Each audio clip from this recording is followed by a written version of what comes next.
I'm Franco Rivas M. Cananea, 17, and I'm from Zamboanga. Should the SK be abolished or reformed? In as much as I would like to be pro-SK, as it is one of the very few, if not the only government youth organization, I just can't because I have to be realistic. I believe that the SK should be reformed in any way possible. Today's SK has become more of a breeding ground for political personalities to introduce their young relatives and children to the world of politics.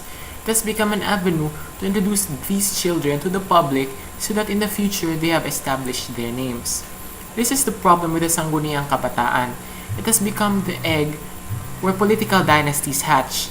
It has become more inclined to producing famous political personalities rather than helping out the youth. Initially, the SK should serve as a training ground for future leaders. Unfortunately, it has become a training ground for political families to establish their names. I believe as well that the lack of maturity of the SK leaders makes them more prone to being stained with corruption and all other vices in our political system. Where there is money, there will always be corruption. That's inevitable. If young minds have been accustomed to practicing corruption, what is to become of the future? Perpetration of dishonest acts in our political sector would be very rampant and our government would be inefficient and useless. In the years of SK's existence, I have not seen any city improvement or any youth beneficial activity held by the organization. Our youngsters today are in more need of help than ever.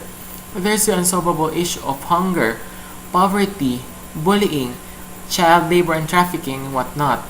Addressing the youth's unending needs is where the SK fails so badly, and to think that's their major goal. Look at last year's Zamboanga siege alone. If I'm not mistaken, the SK has not responded to the call of the afflicted Zamboangueños. It was the government without the SK, the NGOs, and other private institutions who enthusiastically responded. The SK is very inefficient. I think it's about time we reform it to something useful, such as a no-fund barangay youth council. We have to make the SK the voice of the youth.